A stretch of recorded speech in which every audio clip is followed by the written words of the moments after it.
Welcome back to the Online Sail Coach YouTube channel. In this video we're going to be covering all you need to know before Season 2 of SailGP kicks off in Bermuda on Saturday. For those of you who don't know what SailGP is, it's basically the America's Cup's little brother. But I'm hesitant in calling it that because it is by no means little. This event is raced in catamarans which can go over 50 knots, hence the class name F50. And they're actually just a modified version of the America's Cup boat used in 2017. Now this isn't the first SailGP. In 2019 there were 6 teams and Australia came away with the biggest prize in sailing of $1 million.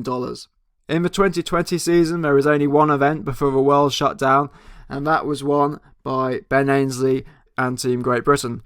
But due to the world shutting down for months, that event was declared void, and we're kicking off Season 2 in Bermuda this weekend. So we're going from 6 teams last time round to 8 teams this time round. China have dropped out, and we have 3 new teams: Denmark, Spain and New Zealand. Now this event really is a lineup of the best sailors in the world. Helming for Australia, we got the winner of the first SailGP, Tom Slingsby. For Team France, we have 4-time NACRA 17 world champion Billy Besson. Helming for Great Britain, we have the most successful Olympic sailor ever, Sir Ben Ainslie. In the New Zealand boat, we have 2-time America's Cup winning helm Pete Burling, and he's joined by fellow America's Cup finalist helm Jimmy Spithill. So if you want to see the world's best sailors facing off in boats which can go over 50 knots, then this event is for you. I'm going to be putting out more videos on SailGP, so if that's your cup of tea, you might want to consider pressing the subscribe button, and then once you press that there will be an alerts bell, and that will send you alerts so you never miss a video. But just a heads up, the channel name might be different next time you see it. Soon I'll be changing the channel name to Fast Forward Sailing, or VIS for short. And thank you for those who commented on the last video saying which name they preferred. That helped me narrow it down from 3 options to just Fast Forward Sailing. But if you prefer another name, you still have a chance to change my mind. Perhaps you like the current channel name, or perhaps you got a suggestion of your own. Either way, let me know. Also, if you've got any thoughts on the new logo, which you can see below this video, let me know. I'd love to get your feedback. As always, I appreciate your input. So, on to the sailing news. Ben Ainslie lauds the strength of the SailGP fleet. Ben Ainslie believes he will be competing as part of the strongest racing fleet ever seen when SailGP gets underway in Bermuda this week. Like last time, there will be several fleet racing events taking place all over the world, and in the final event it will come down to just 2 teams who will battle it out to win the $1 million prize. Having won the first event of what was going to be Season 2 of SailGP before it all got canned, Ben Ainslie and Great Britain's SailGP team are one of the early favourites. Arguably his biggest rival is Season 1 winner Tom Slingsby, who knows his team must improve if the Aussies are to retain their crown. Now, an interesting element of SailGP is that each boat has to have at least 1 female crew member. On the British boat we have Olympic 470 gold medalist Hannah Mills. Ben Ainslie says she's been doing a great job in training and it's great to have her with us. When Ainslie was asked who he saw as his biggest competitor, he replied, "Everybody." It's no exaggeration that this is quite possibly the toughest lineup we've ever seen in sailing. There are no weak teams out there. On to the next article now. This article explains where you can watch the action this weekend. It goes through each country and says what channel it's on, so for those of you who are interested, I'll leave a link for this in the description. There will be a new presenting team.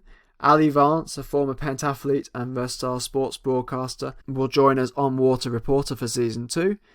In the commentating booth is prominent US sports announcer Todd Harris, along with 49er world champion sailor Stevie Morrison, with data insights and analysis provided by America's Cup sailor David Carr. The racing will kick off at 6 PM British summer time, so if you're in another country you can work back or forwards from there.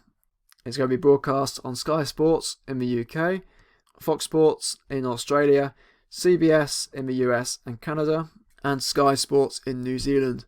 I believe I'm right in saying that it's also going to be broadcast on YouTube as well, so for those of you who don't have access to those channels, you'll be able to watch it there.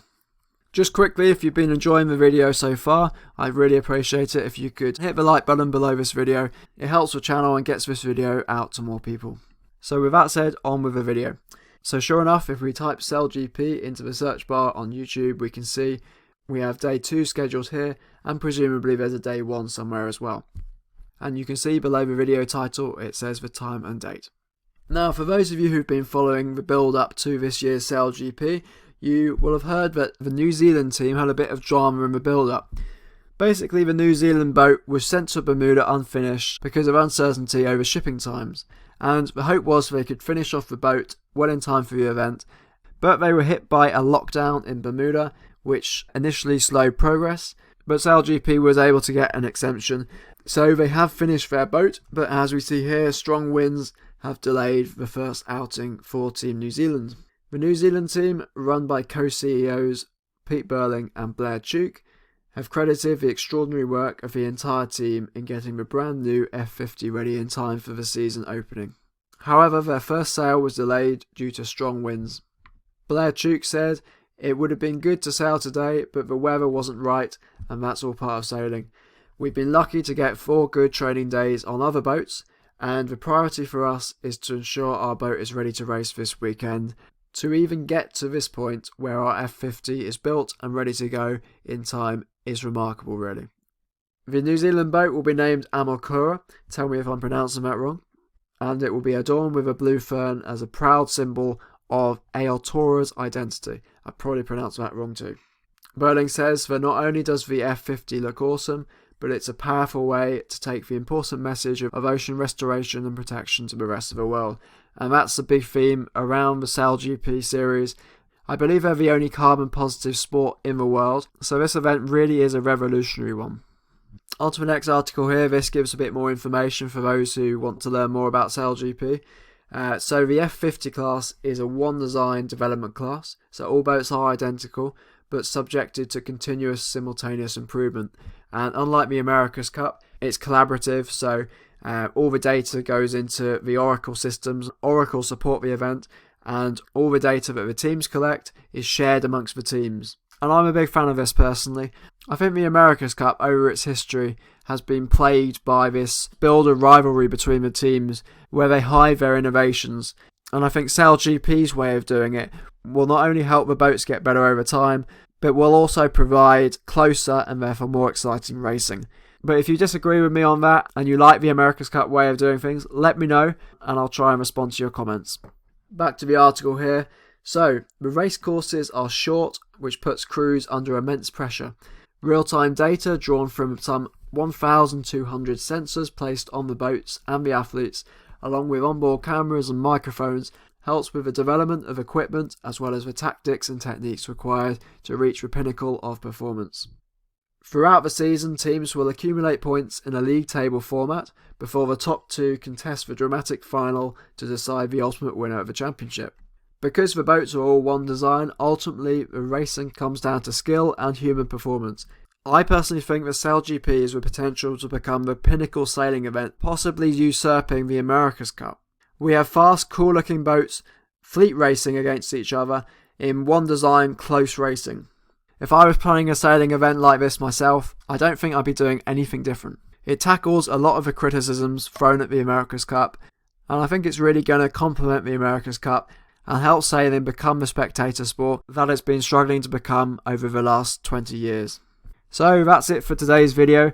As mentioned, if you don't want to miss future videos like this, press the subscribe button and then the alerts bell, and you'll get a notification each time I release a video. So with that said, I hope to see you in the next video.